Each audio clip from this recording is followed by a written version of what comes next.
What's going on, Wolfpack Nation? Hope everybody's doing well this evening. First of all, thank you all so much for tuning in here for our second edition of our Tuffy Talk live show. We are so excited to get this thing rolling. And Colby, first in the chat, appreciate you tuning in, my friend. So as always,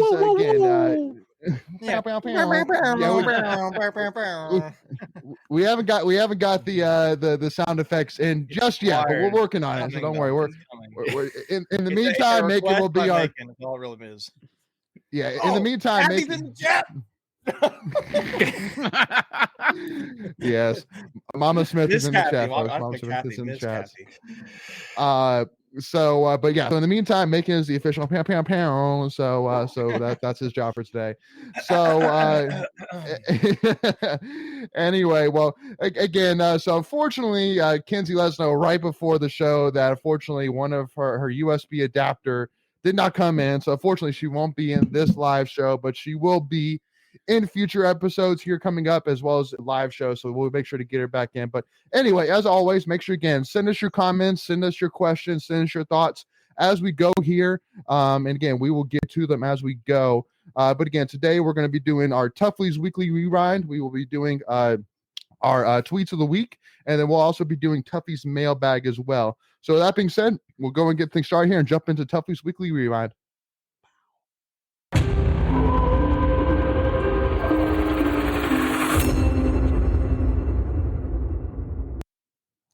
All right, so we are rolling here, and as you can see, we also got the new backgrounds now. So we're rolling here today. So jumping right into it first, obviously, I think the big thing going on right now with the NCAA tournament, as far as I know, and again, I'll need you guys to let me know because I haven't seen yet what happened with the Arizona Ole Miss game. But as far as I know, 3 out of the 4 teams that were in the first 4 in or the last 4 in are not playing anymore now, which is ironic to say the least. I mean, all I'm saying is what tournament? I don't even know what you're talking about.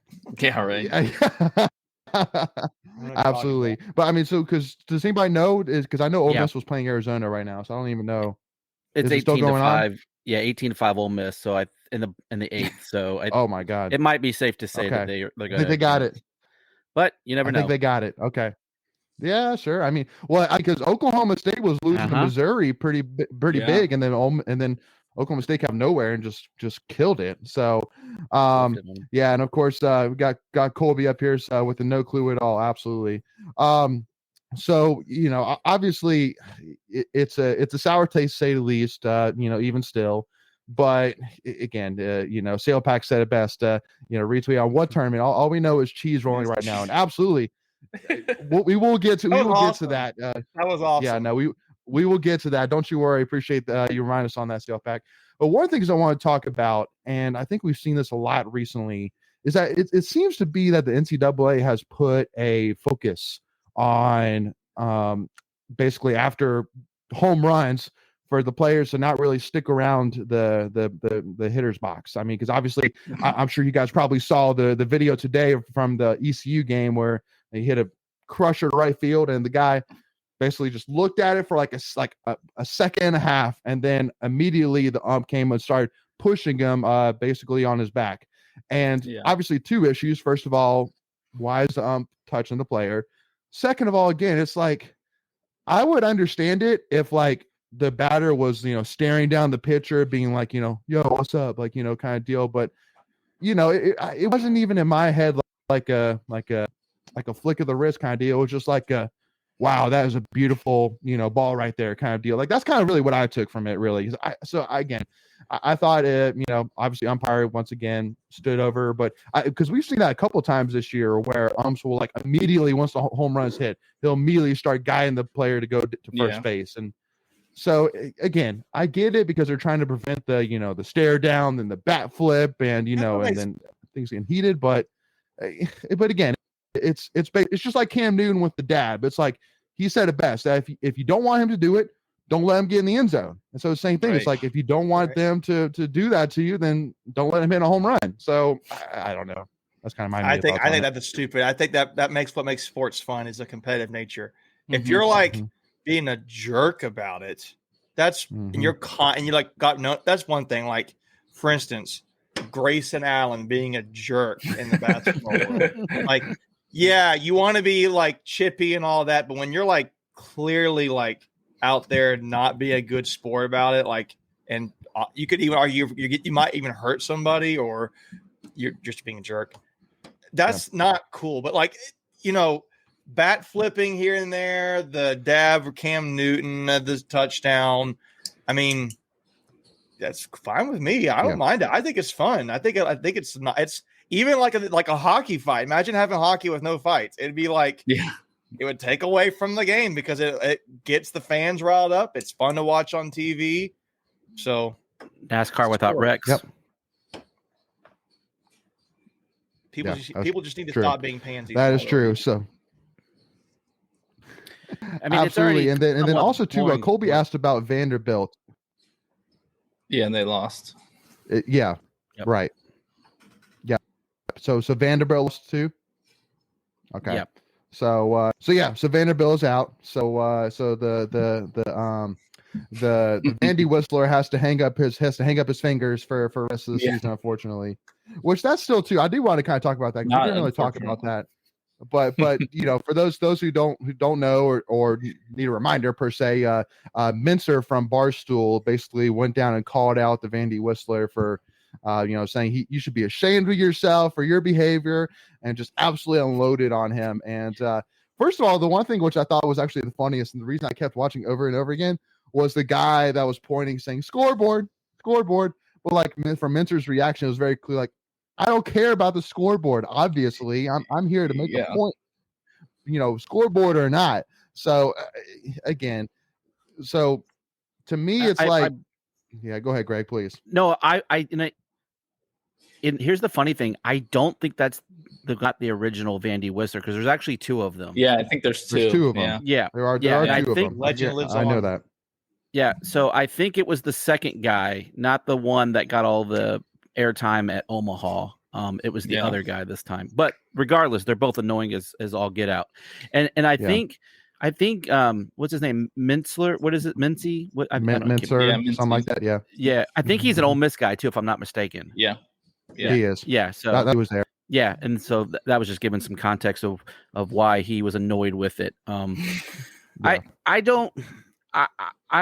all for cheering for your team, but that guy is just downright annoying and a distraction. I would agree with that. I would agree with that. It's like, I think that I would say I believe that is a little bit of poor sportsmanship. Yeah, he's doing it as a distraction. Yeah, right. But see, here's my thing though: is it's not like Vandy fans necessarily love it. Like, it's not like Vandy fans are going like, oh my gosh, I'm so excited to do this. Because somebody was saying, like, for NC State baseball, like, one of the things that we do is when we have a guy at first base and the opposing pitcher throws over first base, we have somebody goes, not even close, and somebody was saying, well, isn't that the same thing? I'm like, absolutely not. It's not the same thing, not even close. Because that's actually achieving something in my head, because it's basically telling the opposing pitcher, if you throw to first base, we're gonna annoy the crap out of you by making the statement. Just keep that in mind. But like the Vandy, and because like, and it's after the fact. Myself, it's after the fact. It's not like he's going up for the pitch, winding up. It's like he's thrown the ball to first base already. The play's over, and then you make the comment. That's why it's partly why it's different. And is it? I can't think if it's LSU or Texas A&M, where if you throw like 4 balls in a row, they go ball 4, and if you throws another one, it's ball 5. Yes, a lot of schools do that. Yeah, but I think that's fine. One of the A&M ones was doing it last night. Yeah. So again, totally fine with that. It's not even on the same level. Just it's not. You can't even compare. You could argue the whistling thing would be almost like taking a laser and pointing at somebody's eye, trying to distract them. You could almost go on that kind of, in my opinion, you could, because then you're like basically saying you're in the game, distracting somebody during the moment, and it's like, I don't know. I mean, let me ask you this question. Could you argue, the Arizona State basketball team? Yeah, the free throws, shooting the free throws. They have like the wall of the curtain of whatever it is, and it's always some crazy thing to distract. Or like the Duke basketball player, famously, when he was playing Carolina, it was a guy, he got down into a Speedo and was doing all these funky movements.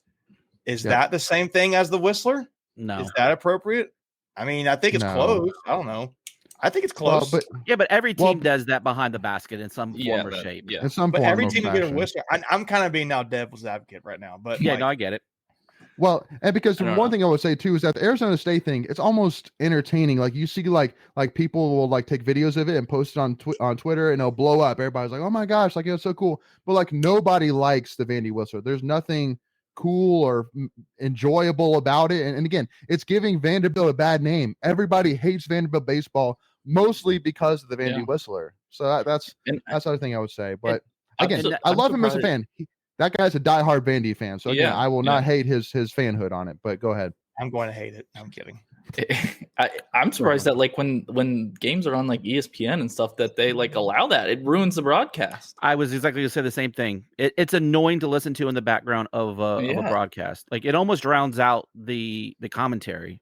Mm-hmm. You could argue it's the same thing like we said with Cam Newton. Don't give him the end zone. It's like, hey, if you don't want to hear the whistle, don't schedule Vanderbilt.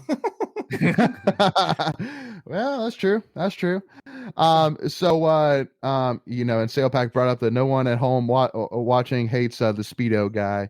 I think that was one of them from the Arizona State, I think, or Duke. I think Duke. It was Duke. Yeah. Okay. Gotcha. A couple of teams have done it. Yeah.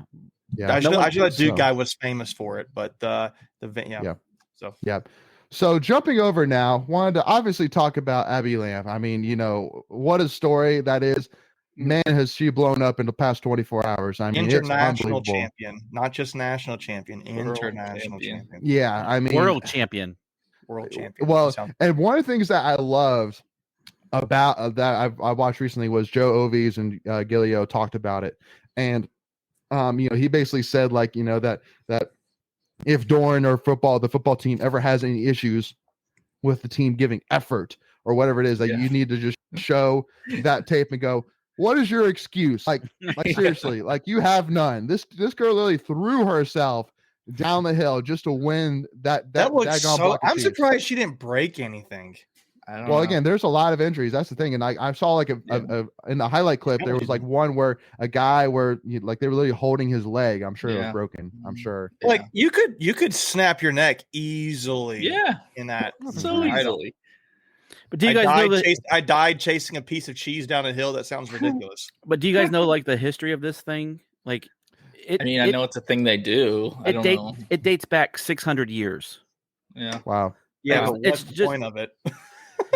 It's just a festival that they do there. Yeah. It's in Gloucester. But think about it. 600 years. That's older than America. Yeah. So yep. That's all you win is the wheel of cheese. That's all you win. Mm-hmm. I'm curious to see if she can even get it back through customs. Like, because you know they're very funny about things you can bring back into America. So I don't know if she can even bring her trophy home. Yeah, but allegedly she's the first woman to ever win the title from America. Really? Well, yeah. Wow. Yeah, they actually have divisions. They have a men's division and a women's division. I saw someone put a tweet out that said, "Should she be recognized at halftime a football game?" Yeah, I think she will. I think so. I would. Why not? Or a statue put up for her. I said statue. I mean, you know, next to Jim Valvano. Yeah.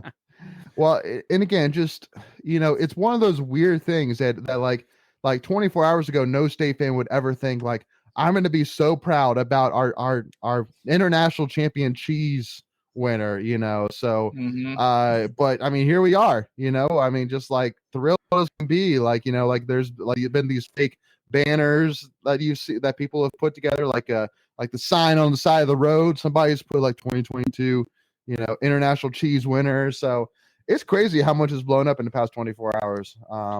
So huge shout out to her, obviously. A few years ago, they had to switch to a foam cheese because people were getting injured in the as spectators. Wow, because it was actually hitting them at the bottom of the hill. Yeah, they say they clocked it at 70 miles an hour rolling down the hill. Wow. So, I mean, it's a 70 miles an hour. I tell you what, those girls, the guys running down, they're not running slow either. No. The authentic cheese wheel weighs between 7 and 9 pounds. So can you imagine a 9-pound thing of wheeled cheese at 70 miles an hour? Probably do some damage. Yeah, probably. That's probably a safe bet. Yeah. Hey, how much does a puck weigh, Leighton? A hockey puck? Oh, it's just ounces. 8 ounces. No. 8 ounces. Like 6-8 ounces. Yeah. Okay, I'm trying to think of something that's relatively about 10 pounds. And that hurts when you get hit in the face. Now, yeah, it's frozen though. I mean, they freeze those pucks. Right. So yeah, because there's nothing worse. I will say from my hockey days to playing the non-frozen puck because it's much more bouncier. So it can go over your stick or whatever it is. But anyway, I would tell you some relative thing today. That's it. I didn't think about it hurting that much. So well, because I mean, it makes sense though. Because I mean, like that's a yeah, it's sharp cheddar. I'll need to highlight that. That's funny.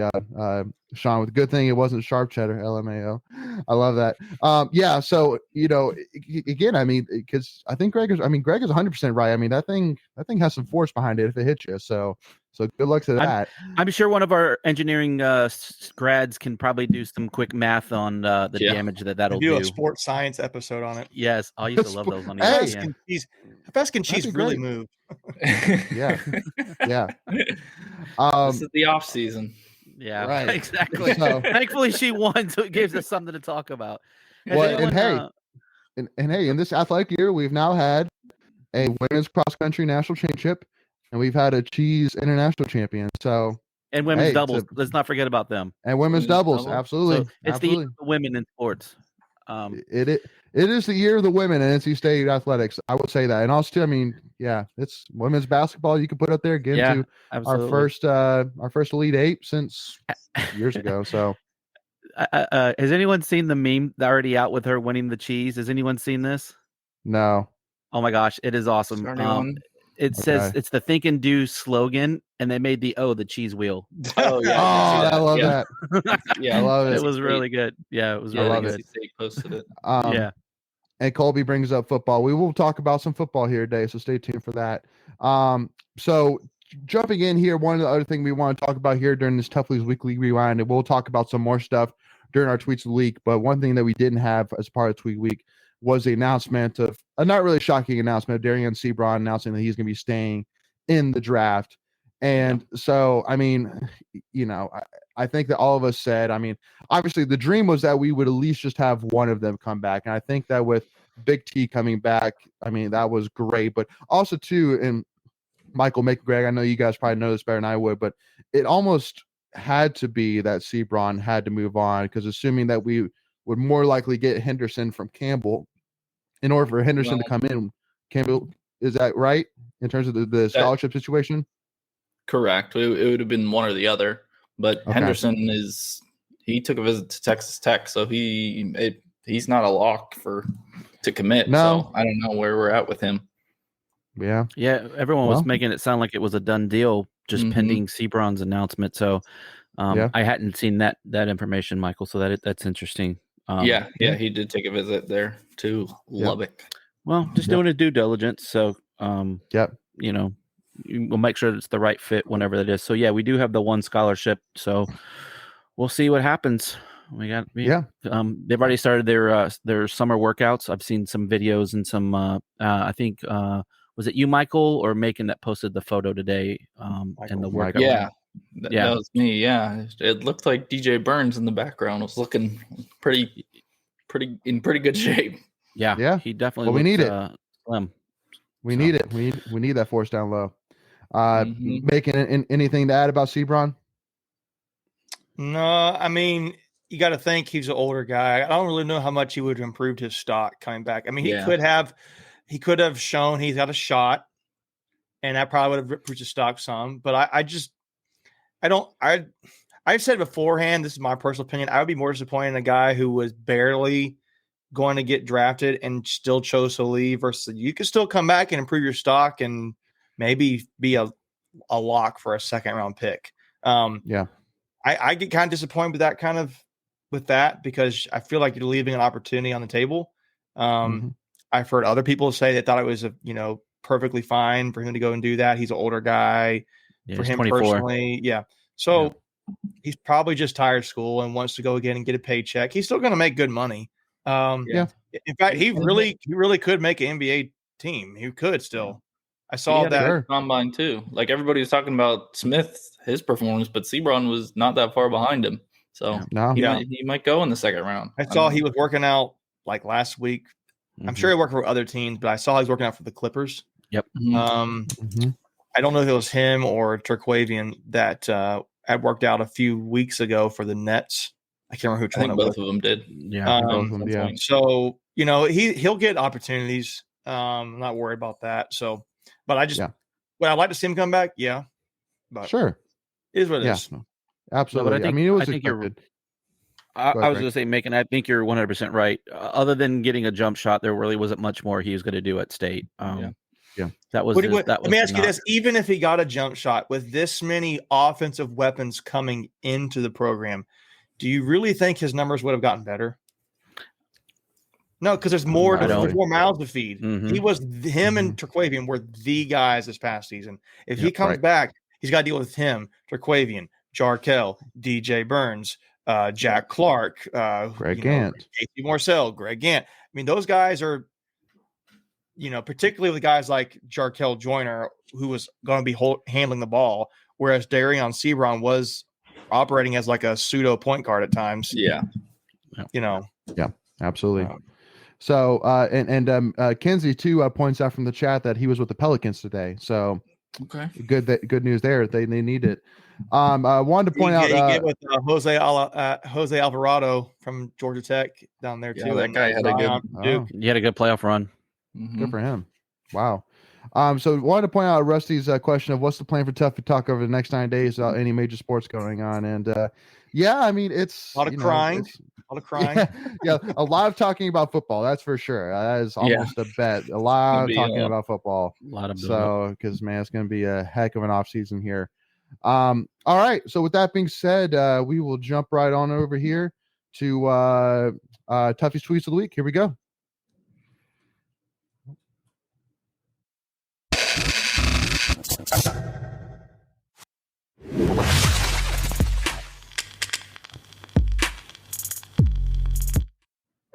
Sorry about that. Y'all put the wrong transition. I apologize. Misclick there.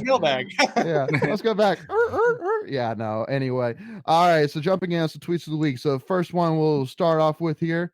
Shout out to Abby once again. Pack won the cheese roll in the UK. Is she upside down there? Where's her head at? I think it's in the ground. I think that's the point. I'm not sure if she's on fire where she's stopped dropping and rolling, or I think that is her head there on the left, and the white part is her neck. I don't know. Who knows? It's painful, man. Wow. Yeah. I have a question. So like would like knee braces and like a neck roll? No, not that. Would those be like performance enhancing maybe equipment? Like how can you? What if he had like a flying squirrel that you could just glide down to the bottom? Yeah, I mean, or snowboard or some kind of thing. Can you wear like extra coats and sweatshirts for padding? I wonder what the rule is on that. I would look like the Michelin Man if I went down this thing. Yeah. I got another question. Do you have to grab the cheese? No, you don't grab it. It's just the first one down the hill wins. Then why don't you get one of those big rolling balls? Yeah. Well, I'm sure that's again. All right, we're joking. Okay, I'm joking. All right, we're putting Greg is going to be in charge of looking up the official cheese wheel rule book. He's already broken one leg. He might as well just go ahead and run down the hill again.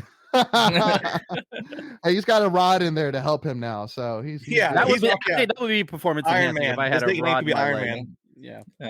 Oh, absolutely. All right, so now moving on to the next tweet. We're going to be highlighting Drew Johnson's tweet. Really, basically, of a screenshot about a Instagram post by Coach Thunder, basically talking about. I guess so.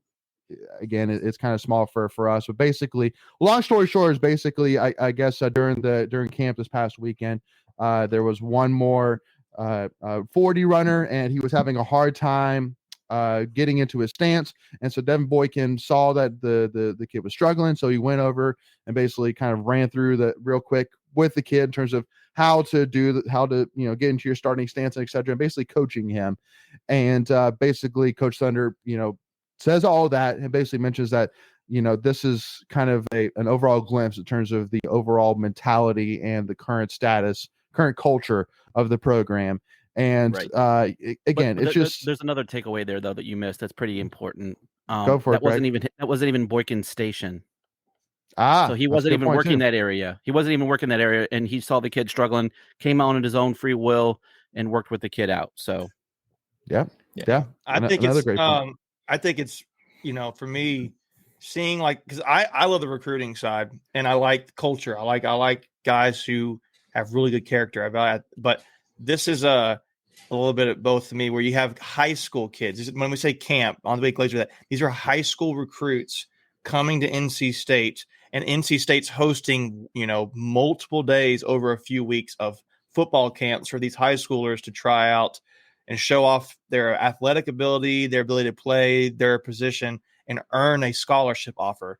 There's multiple schools there. There's not just NC State. Appalachian State was present. I believe Buffalo was present. I wonder if Campbell was present.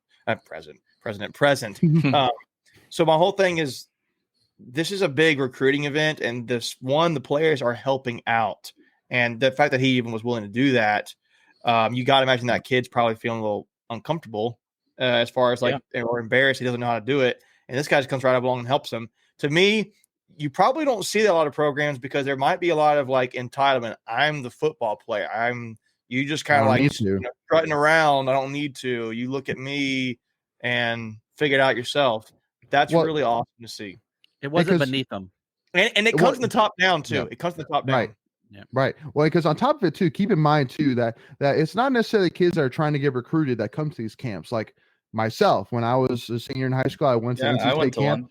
And again, so it's not necessarily that you're trying to get recruited. It's just that, I want to be a part of the camp. I just want to get better. I was my senior year of football, and so I wanted to, just be a part of it. And so and maybe this kid was kind of one of those, that I'm not necessarily here to try and press in the 40-yard dash. I'm just trying to not embarrass myself, but just like you said. So I mean, for Devin to jump in and help, to a kid who is struggling, again, is just all that and then some. Yeah. It might be a tweet that gets glazed over for most social media posts, but I thought it was something that I think we thought it was something that was worth highlighting. Absolutely. Yeah. Well, and wanted to kind of bring in, since Kinsey again couldn't be a part of this, wanted to highlight her comment she just put out saying, I heard from multiple high schoolers that attended was that these guys are different, quote unquote, and quote unquote, they really do represent brotherhood. And I absolutely loved hearing that after. Again, just it just speaks a lot to not only just what these players, the staff, Coach Dorn, again, it all is just, it's a beautiful thing right now. Again, not only that winning on the field, not only winning in the classroom, but winning in life. Like that's the three aspects. I'm going to add something here.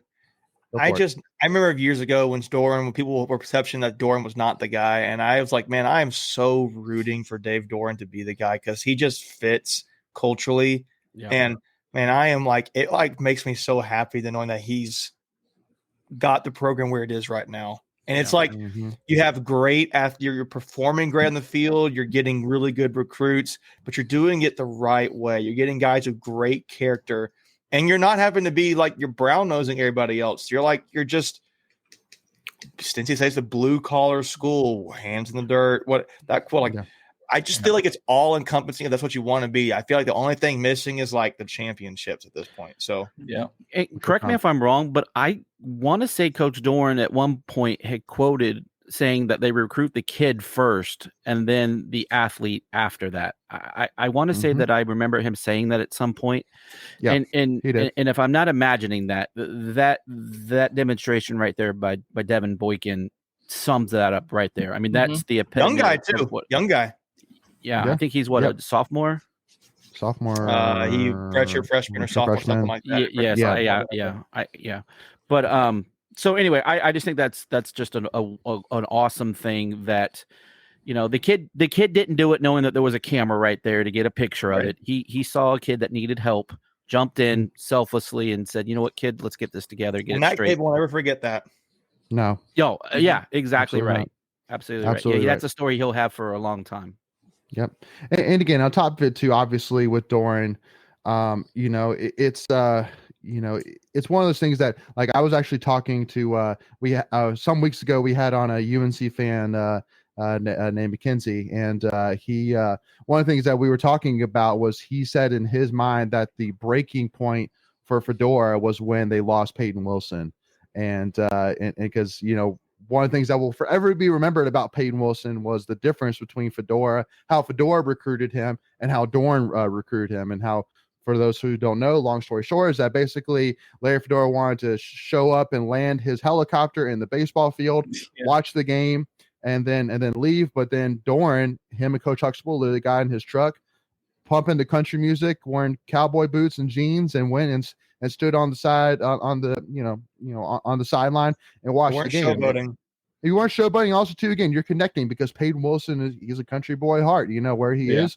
That's what life is like around there. So again, he connected with Peyton Wilson. That's what got him. And again, there's no doubt that even though UNC has had their fair share of decent linebackers over the last couple of years, that they would have daggone loved to have had a piece of this linebacker U that we're building over here. That's all I'm saying.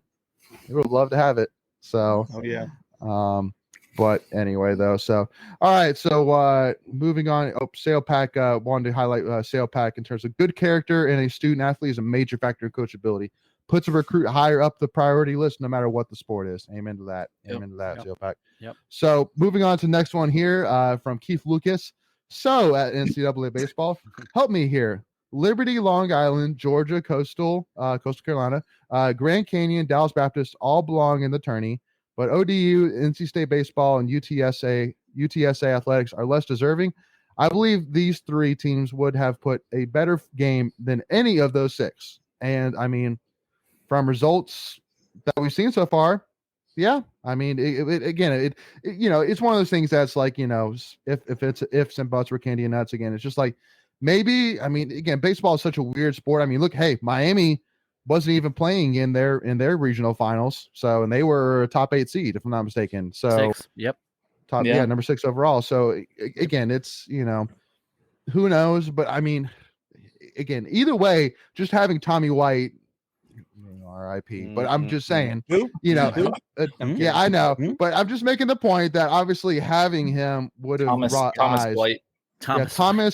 Thomas White, having Thomas White on, would have brought eyes to the game, even if you're not an NC State or whoever fan. Player formerly known as number 47. Yeah, formerly known as 47. I know. God. So, and that's a great thing to want to kind of roll into that. So one of the things I wanted to talk about as well was obviously Tommy White came out on Instagram and did his formal goodbye to Wolfpack Nation. And again, we've said on here before that at the end of the day, keep in mind, these are 18 to 22, generally year-old kids. I mean, you're young adults, and then they're just trying to do what's best, what they feel is best for them. And obviously with Tommy being from Florida, again, I mean, obviously it hasn't been announced where he's going yet, but more than likely he's going to a Florida school. More likely, I mean, at least from the rumors, is Florida State. So again, you can't really, because again, I think Tommy actually turned off his comments, and I'm kind of glad that he did. But again, it shouldn't. We're all displeased, no doubt about it. We're all bummed. We're all upset that he did. But at the end of the day, you can't go to the personal aspect, because again, just as a reminder for all those who are listening, is that not only Tommy sees it, not only his family sees it, but recruits see it. Opposing fans who need dirt on you, coaches to use against you, see it. Again, everybody who you don't see it sees it. Go ahead, man. I'm going to say this, though. I don't even think it should be about that. It should be about your character. Absolutely. Guys, it's a kid, if you want to go that far. I mean, he might be adult because he's legally adult, but it's like young adult. This is sport. It's a baseball game. It's a wooden or I guess metal stick hitting a ball. Come on. There's no reason to be calling if somebody choke on a bag of something or whatever on I guess that tweet. It made me so mad. You can have your opinion about that, and you have the right to say whatever you want to say, but you're just showing yourself poor character. I can't stand that. So, but again, I know there have been some that after saying it have come back and taken that back, and so which is good. But again, it's just a reminder out there that once again that again, it's going to hurt. There's no doubt about it that again, assuming he goes to Florida State, that Florida State series is going to be ridiculous. Go ahead, Michael. And something to think about is he probably won't be the last player that we lose to the transfer portal. No, so, they already lost 4 or 5. Yeah. And so people just have to, keep it in check sometimes. But again, keep in mind though too that again, I mean, with the we always say the transfer portal taketh, the transfer portal giveth, and obviously one of the biggest pieces of news was Carter Trice from ODU announced that he's coming, a utility player. was first team all freshman his in 2021, and was second team All American in 2021 as well. So again, a great player that played all over the field, played second, played third, played right field, you name it. So wherever 17 home runs, right? 17 home runs his Yeah. first year. So I mean, again, super impressive. And from what I've heard too, he's not the last one either. Probably, you know, we're going to get in the transfer portal. So again, it's tough to lose Tommy, but again, the transfer portal it's a game changer. It is an absolute game changer. For the record, we've had 9 enter the transfer portal from baseball. So we have 9. A lot. So let me ask you this though, because I want to kind of get y'all's thoughts and make sure to tune in as well in the comments to let us know what you think. But in terms of with the transfer portal, so NIL and transfer portal is unfortunately now creating a very rough matchup kind of deal, because basically it's kind of getting to the point where it's almost basically buying players, you know. And I'm like Ryan Day, you know, he came out, the head coach of Ohio State, saying, I need $13 million. I need $13 million to hold on to our current players. And it's like that's not even bringing in new people. Yeah, that's to players, prevent them from transferring to Alabama or Clemson. So my thing is though, I would love to know, where does he get that number? That is interesting. How does he know 13 million is that? It's not going to be the number. It can't be evenly distributed. So no, unless he's just figuring out, like, if maybe he's using Addison, right, from the $3 million per dollar number that's been floated out there, because we don't even know true value of what these kids are actually getting, right? That's the scary part. Like, none of that's disclosed. They don't have to release financial statements. So I don't know. Maybe it's just an arbitrary number. I don't know. I mean, maybe it's based on what they were, what NIL deals that players on the team last year got, and then I don't know. Mm-hmm. So I do feel they even have to disclose that? Like, I don't even know if they even have to disclose their NIL deals. Like, I'm not. I don't know the rules. Enough. Yeah, I don't know either. I would be interesting, because maybe that's how he comes up with the figure, right? Based on what you just said, like, hey, this is what these kids were making last year. Mm-hmm. Well, and Sean, you know, brings up saying, you know, it's ruining the game in my opinion. Glad to see kids get some income, but there should be some set limits.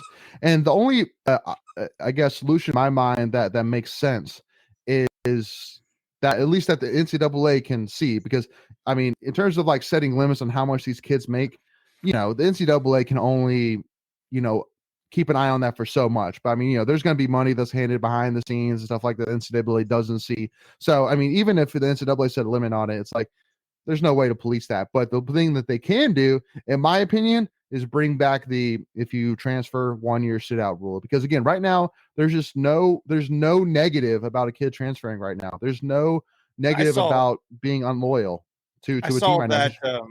To add you that, I saw that Chris Corciani had a tweet where he said he would rather you do if a coach leads a program, that's when a player is allowed to go from one program to the next immediately. Everything else is just like, you know, a 1 year sit rule. The only exception is if a coach is fired or quits, which I can get on board with that. I could too, because that's not just a flip in, I'm leaving. So, yep, I agree. I agree. The problem is that the Supreme Court decision last year really limited what the NCAA can do. They're scared, and they don't want to get hit with all, because when you limit what players can transfer and money they can make, that's overstepping the ruling, the antitrust ruling that the Supreme Court gave them last summer. And so I don't know. I don't know what they're going to do. So I was going to say, quick shout out, Mark Sidman, to you, Greg. Like, it's like wild west out there in sports right now. Go ahead, Greg. No, and the thing is you know, we've said it. You've opened Pandora's box, and there's no way you're going to be able to shut it without potential lawsuits. And we've already seen that when presented, the NCAA doesn't like to litigate, and so they're helpless. And we kind of mentioned it maybe about a month ago. You're going to see these sports, either the teams are going to break away from the NCAA and make them null and void and make their own rules, or the NCAA is going to have to break up their, and have individual governing bodies, because something has to give, or it's going to be even more of a mess than it is already. Because you can't set limits on like these quote unquote pay for plays like Texas A&M has been accused of, Miami's been accused of for football. So you can't. It's too much work, and you don't have the right people in the room to make those decisions without fear of reprisal. Absolutely. So moving on to our last tweet of the week is this one from Josh Goodson, which is the announcement from the South Point Casino in Vegas releasing their college football games of the year lines yesterday. And so 5 of them were from NC State. So just to go over them real quick for those who are listening with us, is that there were 5 games involved with NC State. So the Texas Tech game, we opened as a 14-point favorite. For the Clemson game, that's kind of surprising. That's kind of surprising a little bit. I thought it'd be lower. Seems high. So, and then Clemson, let me go over these real quick. Clemson opens up as a 6.5-point favorite over NC State. For the Florida State game, NC State opens as a 9-point favorite. For the Louisville game, NC State opens as a 1-point favorite. And then for the UNC game, NC State opens as a 3.5-point favorite. All right. So jumping in here with Texas Tech, go. Too high. I mean, again, these lines are peculiar, actually. Yeah, because so which one's the most interesting to you? Because I know what mine is. So for me, are they? And again, this is a week-to-week thing, but are they saying Louisville's going to be better than FSU this year? That's my takeaway. Well, partially, because again, keep in mind that usually with home versus away, it's like a 2 to 3 point swing in terms of for the home team.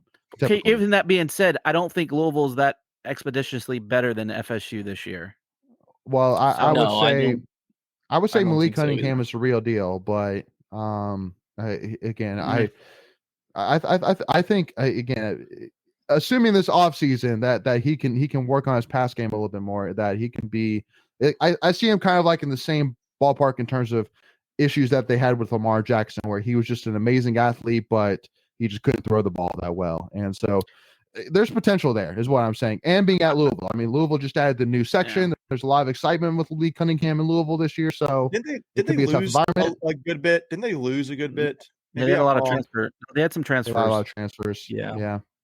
Okay. All right. The next thing that I'm going to say about this is I think Clemson's too high. I think that should be a field goal. I'm thinking 2.5, 3 points. I think the most interesting one on me is the Louisville matchup, because I was like, really, like only a 1-point favorite. Yeah. Mm-hmm. I think I thought if somebody had said 3.5 or 4.5, I'd been like 4, 3.5, 4. Okay, yeah, that makes sense. I probably would have expected 3.5. Yeah, I would have kind of thought that, but I think it will be a tough game. But 1 point. And that's our second to last game. Like it's towards the end of the season. Like, that's literally a pick 'em. That's literally a pick 'em. And I mean, when is this game being played? You said second to last game. It's before Carolina. So it'll be maybe mid-November. Whether it be like that. I don't know if it's gonna be colder up there. Have you been there, Leighton? Yeah, I've been there. I've been there in November. It has. I mean, but it's not. It's not ridiculous. It was cold. Whatever.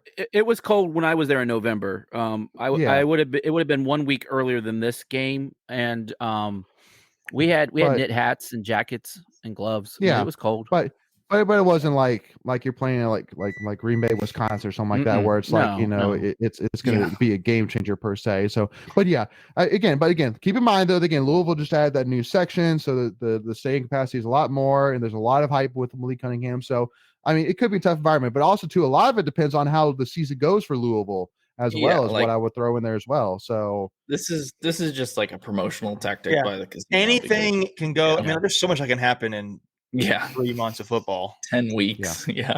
I when we went, Louisville was really horrible. That was the year that they fired Petrino, and the stadium was 3/4 empty. I paid face value for my ticket. There's some people we tailgated with from the Wolfpack Club literally bought their tickets walking in at $10, and they were like one row below us. So, if where I'm going with that is they don't show up and show out like we do, even if we're having a bad season. So that drastically changes your line. Yep. So I mean, I feel like you got to smash that Clemson, the NC State Clemson plus 6.5 there for sure.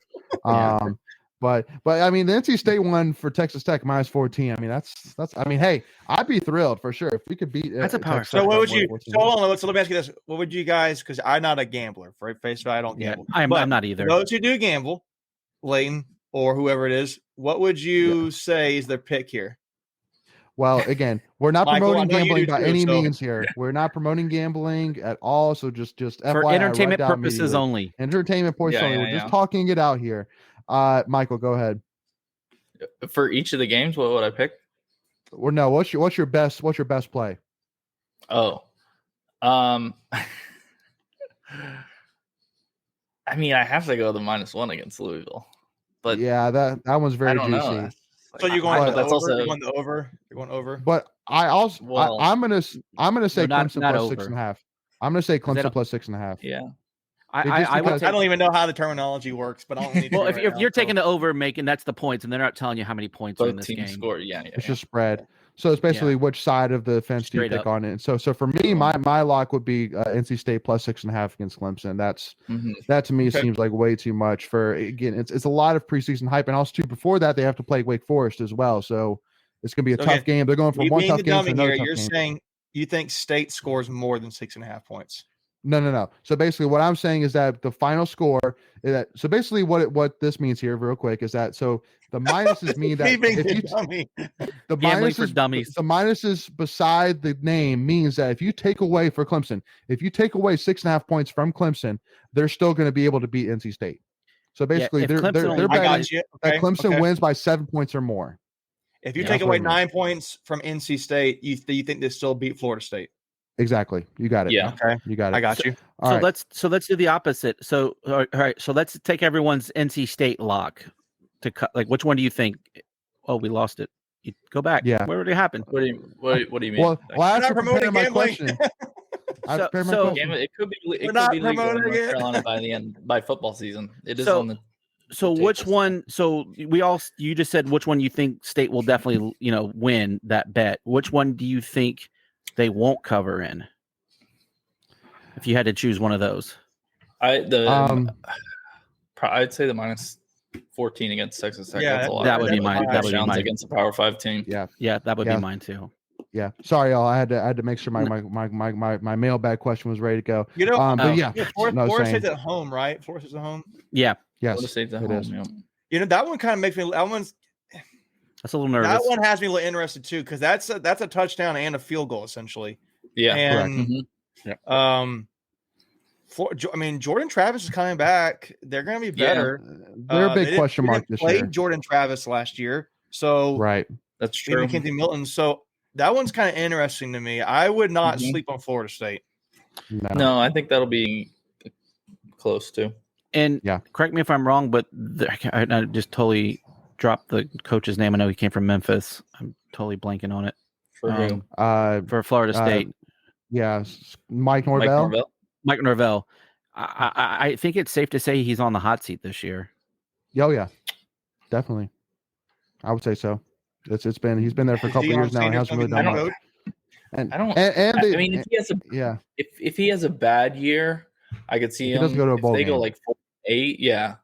If he doesn't go to a bowl game, I don't know. Is Dion going to be the new coach? He's recruiting. He's recruiting well. So they love recruiting. All right, guys. So we got to jump here because again we want to make sure to touch on mailbag here real quick. But the one thing which I'll say though is I don't think Dion wants that pressure. I think he's got a beautiful life in Jackson State, so I think he'll stay right there and enjoy it. All right.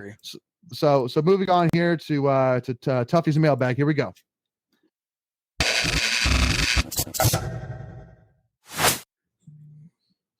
All right, so moving on here to Tuffy's mailbag. So we wanted to bring up Rusty's here. So some like hype, some don't. Is it good to have a lot of hype for the upcoming football season? I say accept and embrace it. Go Pack. And so basically the question is, is it a good thing to have hype heading into this upcoming season for NC State? And so who wants to jump in first? I'll let you guys. I'm curious what y'all's thoughts are on it. I'll take it. I don't know if it's good or bad. I mean, it's good. It's good. Take a stand. But yeah, it's good. Take a side. Yeah. No, Take a side. it's good. My point is, if you want to be a consistent contender, then you're always going to have hype. Clemson has hype every year. You just have to learn how to win with hype. So if that's what we want to be, then it doesn't matter if we like it or not. It'll be there if we're good enough. Well, because the thing that I like too is that even with all the hype that we're getting, we're still kind of basically like second or third right now in the ACC in terms of predictions. So it's not like they're saying, oh, NC State is going to win it this year. Devin Leary is going to win Heisman, all this stuff. But there's just a lot of hype in terms of we're going to be a really good football team this year. But I mean, let's all be real here. I mean, we have even higher expectations than just, finishing towards the high end of the ACC, and stuff like that. I mean, I would not be shocked whatsoever if we, went 11-1, 12-0. I think we could be that good this year, assuming we stay healthy, but obviously there's a lot riding on that. And there's a lot of questions that have to be answered until then, but one game at a time. Got to focus on ECU. Cannot lose to ECU. Yeah. Huge game. Cannot lose to ECU. So, Greg, what do you think, man? So for all of the hype, and you kind of glanced over it, for all the hype we're getting, we're still being picked about the same we were picked last year. So that in itself is kind of weird. But I think it's also partly because they're expecting big things out of the ACC, especially the Atlantic. Because they've moved Clemson about where they normally are at in the 5 range, even though I think that's a little bit. Wake Forest is going to be good. Yeah, and that's where I was going. Wake Forest is like top 10-ish, we're just one pluck below Wake Forest, and they've totally forgot that there's a coastal division in the ACC because they're garbage, maybe minus Miami. Yeah, so I love the hype. I think it's great exposure. It helps with recruiting. Because let's look at, let's not get too far ahead of ourselves, but moving forward in the next year or two, we're losing a lot of talent after this year. So we need the hype to get our name out there, and then we got to do something with it to maintain, level of excitement.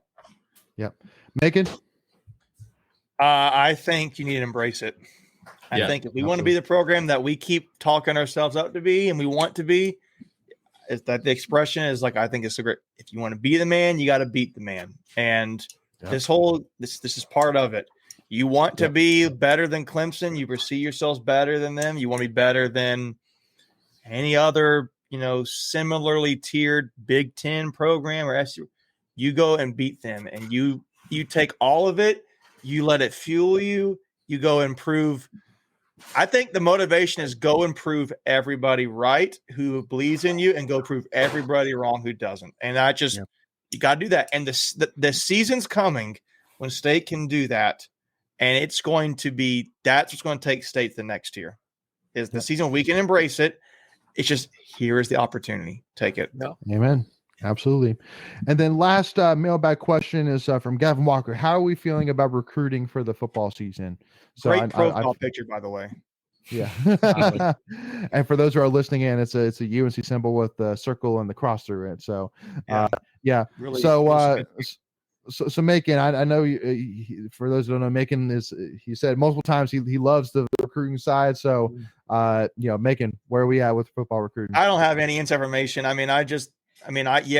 I face value. I subscribe to some of the other sites who do more of the in-depth stuff. I won't give away any major details, but obviously they had camps this past week, the last weekend at State, and they're going to continue to do so. You're going to see a lot of offers come out of those.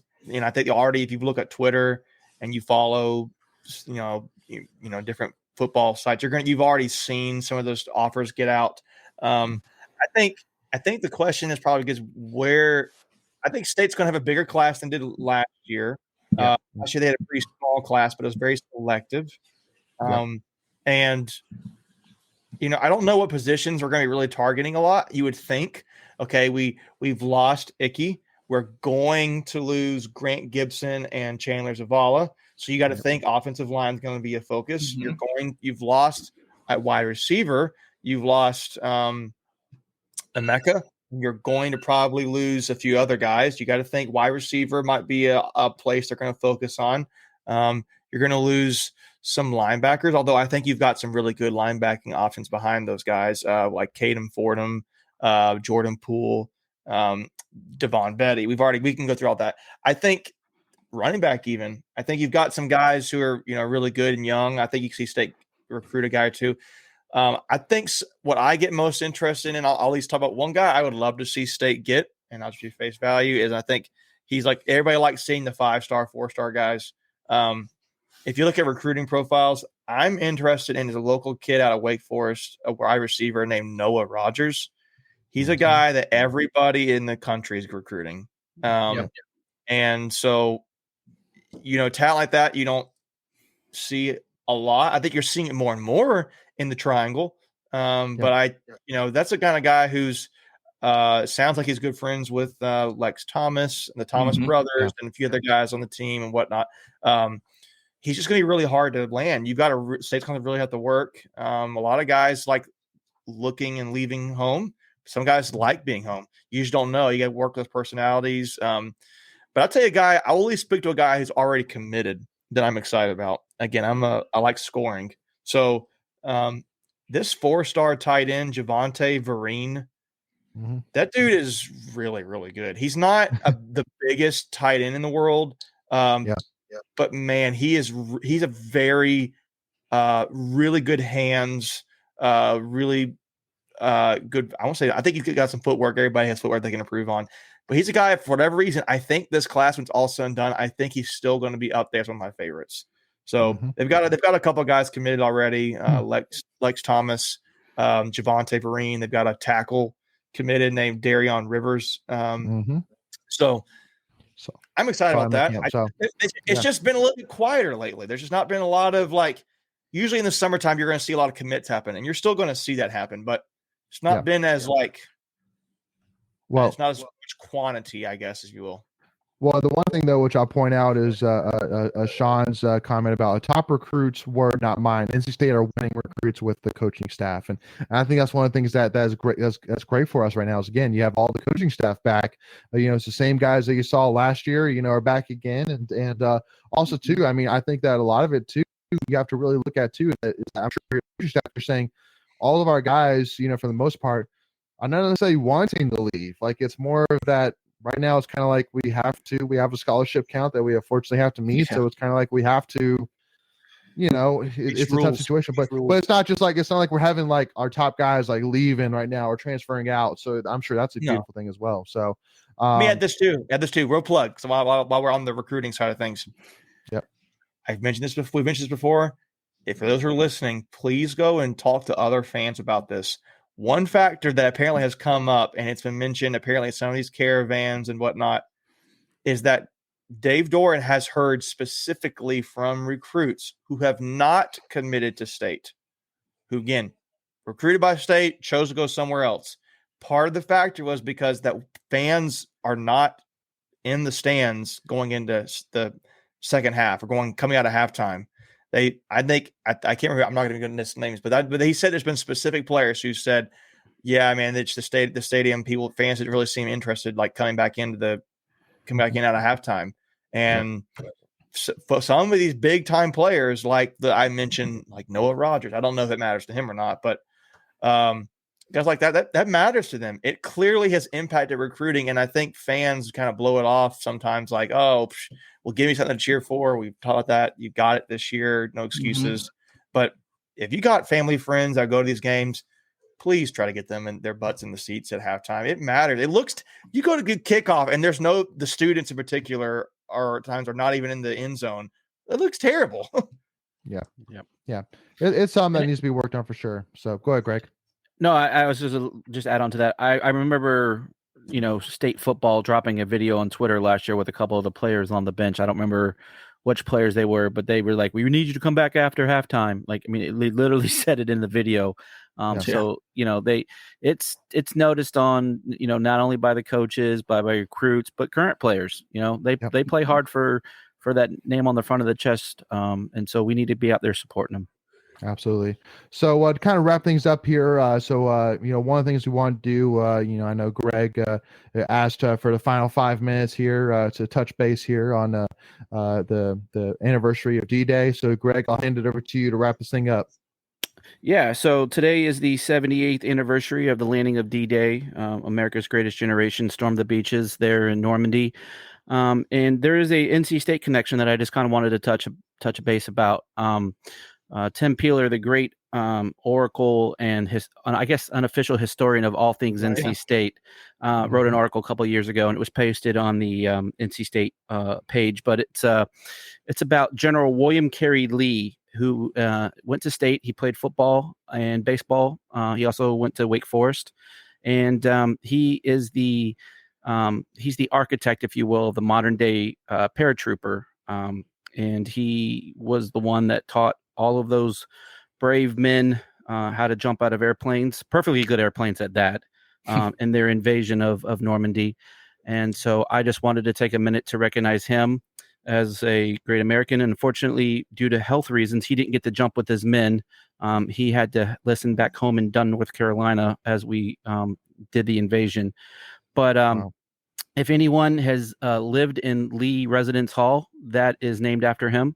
So for anyone that is very familiar with that hall, that was named after him. And he's got a museum in Dunn, North Carolina. So if you're ever looking for something to do on the weekend, just make a trip over to Dunn. You can learn more about him. But I just wanted to recognize him as a great American and all that gave the ultimate sacrifice there on D-Day 78 years ago. It's important that we keep their stories alive.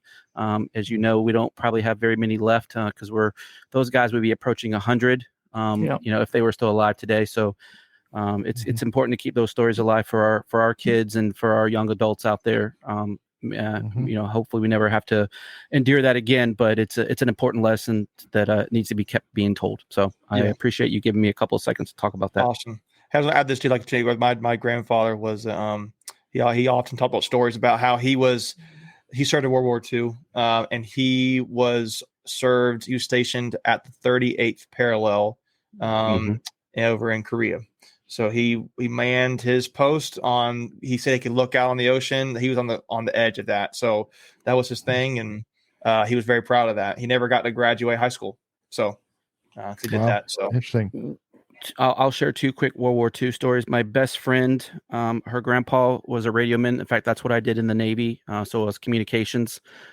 He has, and I've seen it, and it's amazing. He has an original teletype message about the invasion of Pearl Harbor. It's a priceless piece of history that that they've passed down in their family. So I think that's really cool. And then my grandfather was at Pearl Harbor as well, and he later served in Japan post war, post invasion. But yeah, it's if you've got, I'm sure he wanted to go to Japan. I'm sure he wanted to. Yeah. But if you've got living relatives out there, just take a few minutes if they want to talk about it. Not everyone wants to share their stories. Those wounds are both, sometimes external, internal. But if you've ever got someone that just wants to sit down and share their story, listen to them. It's important that we keep their stories alive for future generations. So anyway, that's all I wanted to close on. So I appreciate y'all. Great. And to kind of wrap it up too, obviously want to take this moment as well and thank all of our current men and women in the military, and thank our veterans as well as you, Greg. Thank you for your service as well, my friend. Yeah, man. And so again, thank you all. But thank you all again for listening. Again, I hope you all enjoyed this episode. And again, make sure again. Well, it's not even an episode. It's our Tuffy Talk live show. Again, I'm sorry. I'm getting my scripts in my head mixed up. But thank you all for tuning in for the second edition of the Tuffy Talk live show. Again, make sure to share this with your friends and your family.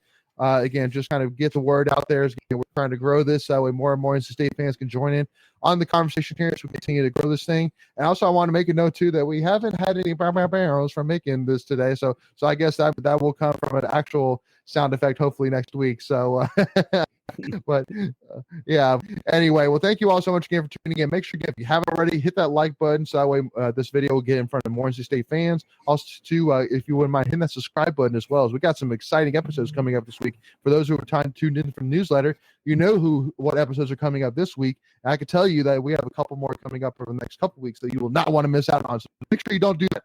Hit that subscribe button, which is free to do, and it really helps support us as well. And also to give us a follow, Tuffy Talk Now on Twitter and Instagram. But thank you all so much for tuning in. And hey, as always, go Pack, y'all. We'll see y'all soon.